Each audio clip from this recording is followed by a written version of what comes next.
یا سیدہ یا فاطمہ یا رازیہ یا مرضیہ. بالاخر حیثیتیں مختلف ہیں. عرض کیا کہ ضروری نہیں ہے کہ یا ماں ہو یا بیٹی ہو یا کچھ بھی ہو نا. اگر ولی زمانہ سے کوئی رشتہ بھی نہیں ہے آسیہ کی طرح، حضرت آسیہ کی طرح، پھر بھی بہت کچھ کر سکتی ہیں خدمت حالات کے مطابق. ضروری نہیں ہے کہ مثلا گھر میں رکھ کر تربیت کریں یا فلاں، وہ نہیں ہے مقصود. مقصود یہ کہ آپ یہ دیکھیں کہ ولی کو کس طرح کی حمایت کی ضرورت ہے. چونکہ دین کی اساس نظام ولایت ہے، بنیاد دین کی نظام ولایت ہے. رسول اللہ نے مردوں اور عورتوں میں غدیر میں ولایت کا اعلان کیا، ولایت کو متعارف کروایا. لوگ ولایت کے نام پر کسی اور اس پر نکل گئے، جادے پر کسی اور راستے پہ نکل گئے. ولی یعنی دوست، سب دوست دوست دوست دوست دوست کرنے لگے. اب توجہ کریں، اہل سنت کا اعتقاد یہ ہے کہ مولا اور ولی کا معنی جو غدیر میں بیان کیا گیا اس سے مراد دوست ہے. وہ کہتے ہیں کہ مولا، رسول اللہ نے جو کہا کہ من کنت مولا فہذا علی المولا، یعنی میں جس کا دوست ہوں اس کے علی دوست ہے، جو میرا دوست ہے وہ علی کا دوست ہے.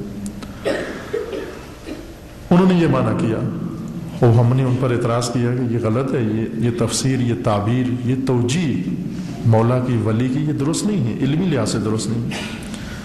لیکن آج دیکھیں عملی طور پر عملاً شیعہ بھی وہی معنی کرتے ہیں مولا کا جو سنی کرتے ہیں. فارسی زبان میں دوستی محبت کو کہتے ہیں، اردو میں دوستی رفاقت کو کہتے ہیں، لیکن فارسی میں دوستی سے مراد محبت ہے.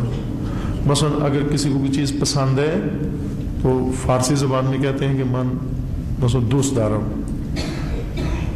مجھے بیٹھنا پسند ہے، من دوست دارم بے نشینم. دوست دارم یعنی مجھے پسند ہے، محبت ہے مجھے اس سے. من فلان را دوست دارم یعنی فلان سے محبت ہے مجھے. من خدا را دوست دارم، دوستان خدا، دوستان ائمہ. من اہل بیت را دوست دارم. خوب فرق نہیں پڑتا، اہل بیت کو کہیں کہ ہمیں اہل بیت سے محبت ہے، اسی کو فارسی میں اگر تبدیل کریں تو دوست بن جائے گا، یعنی مجھے اہل بیت سے دوستی ہے. وہ پہلے دن سے یہی کہہ رہے تھے کہ رسول اللہ کا یہی مقصود تھا کہ ان سے دوستی کرو، ان سے محبت کرو.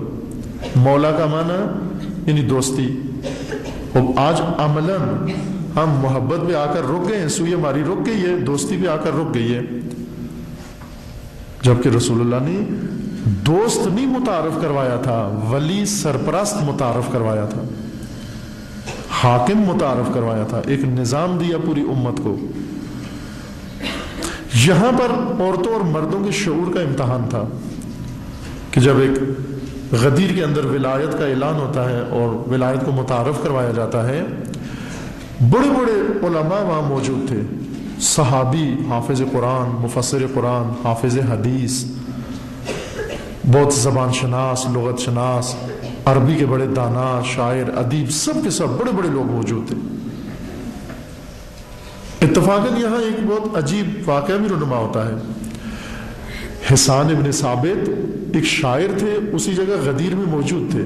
سب سے پہلا شعر غدیر پر حسان ابن ثابت نے لکھا ہے، اور پیغمبر اکرم نے خود ان سے کہا کہ آپ میں شعر کہنے کی صلاحیت ہے، تو یہ جو کچھ میں نے کہا ہے اس کو شعر کی زبان میں بیان کرو. اور بہت ہی خوبصورت شعر حسان ابن ثابت نے وہاں پر غدیر میں لکھا اسی وقت، اور پڑھ کے سب کو سنایا اور داد لی اس نے. یہی شاعر، اور رسول اللہ نے دعا بھی دی اس کو، لیکن یہی شاعر 2 مہینے 10 دن بعد، غدیر کے بعد 2 مہینے بعد، جب اسے کہا گیا کہ آپ نے تو شعر بھی کہے ہیں حضرت کی ولایت کے بارے میں، اب آ کر گواہی دو، گواہی نہیں دی، اور امیر المومنین کی بیعت بھی نہیں کی اس نے بعد میں. اسی شاعر نے کیوں نہیں کیا؟ کہ شعور نہیں تھا. شعر انسان شعور سے لکھے تو پھر بیعت کرتا ہے، لیکن شعر اگر فقط کسی ہوس میں لکھ دے، کسی لالچ میں لکھ دے، حور و جنت کے لیے شعر لکھے،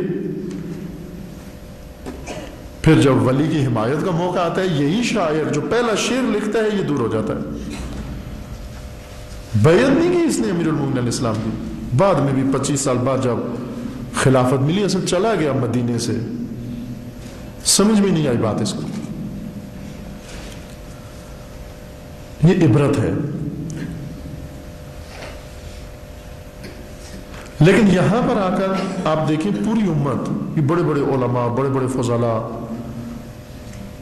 جن کو کہتے ہیں کہ جی فلاں شخصیت وہ تو یوں کہتے ہیں ولایت کے بارے میں یوں کہتے ہیں، مثلا ولایت فقیہ کے بارے میں فلاں آغا ایسے کہتے ہیں، فلاں آغا ایسے کہتے ہیں. وہ اگر آغا سے اگر آپ نے ولایت سیکھنی ہے تو پھر تو غدیر میں جتنے آغا تھے، بڑے بڑے آغا صاحبان تھے وہاں پر، ان آغا صاحبان میں سے کسی کو سمجھ میں نہیں آئی کہ رسول اللہ کیا فرما رہے ہیں. اور بعد میں امتحان ہوا جب رسول اللہ کی رحلت ہوئی، اب امیر المومنین اسلام کی ولایت کا جب وقت آیا، ان آغاؤں میں سے 4 آغا تھے جو ولایت کے حامی تھے اور چاروں خاموش حامی. ولایت کے 4 خاموش حامی تھے اور ایک خاتون، ایک بی بی. لیکن یہ خاموش بی بی نہیں تھی، حامی ولایت اور ناطق سراپا احتجاج، جس نے جا کر انہی بڑی بڑی شخصیات کے، مثلا ان میں ایسے بعض بڑے لوگ تھے جو آج بھی ان کا بڑا نام ہے علم میں اور تفسیر کے اندر، امام کا درجہ رکھتے ہیں تفسیر کے اندر، پیشوائی کا درجہ رکھتے ہیں. ان کے دروازے حضرت سیدہ نے کھٹکھٹائے جا کر اس آغا صاحب کے، اور کہا کہ آپ تو غدیر میں موجود تھے، آپ تو قرآن جانتے ہو، آپ کو یہ آیت بھی حفظ ہے، حافظ تھا اس آیت کا، آیہ غدیر کا، یا ایھا الرسول بلغ ما انزل الیک، اس کو حفظ تھی یہ آیت. کہا کہ آپ تو حافظ بھی ہو، آپ تو اس حدیث کی تفسیر بھی بیان کرتے ہو، سب کچھ کرتے ہو، آج اس آیت کی صرف گواہی دے دو کہ یہ آیہ غدیر میں اس اعلان کے لیے نازل ہوئی تھی. آغا صاحب وہاں پر دروازہ بند کر دیا اور کہا کہ میرا حافظہ کام میں، مجھے بھول گیا ہے کہ وہاں کیا ہوا تھا. دو مہینے پہلے کی بات، 18 ذی الحجہ 10 ہجری 18 ذی الحجہ کو یہ واقعہ پیش آیا، اور 28 صفر 11 ہجری کو حضرت نے جا کر ان سے کہا کہ او گواہی دو آ کر. 2 مہینے 10 دن بعد حافظہ آغا صاحب کا کمزور ہو گیا. تو آج ہمیں آغا صاحب سے یہ توقع ہے کہ ولایت فقیہ 1400 سال بعد ان کو، جن کا حافظہ 2 مہینے میں کام نہیں کیا اس نے، آج 1400 سال بعد کیسے ان کو ولایت کا نظام سمجھ میں آئے گا. کہتے صرف ائمہ سے محبت کرو. ہم یہاں پر محبت تک تو آ گئے، ائمہ معصومین سے محبت ہے. اہل سنت یہی کہتے تھے کہ یہی ہم سے غدیر میں کہا گیا کہ ان سے دوستی کرو، ان سے محبت کرو ان سے. بس عملاً جو معنی سنیوں نے کیا تھا وہ معنی ہم نے اپنا لیا، دوستی اور محبت تک آ گئے، لیکن نظام ولایت نہیں سمجھا. یہ نہیں ہمارا شعور بیدار ہوا کہ یہاں پر ایک نظام کی طرف نشاندہی کی گئی ہے، اس نظام کو ہم نے سمجھنا ہے.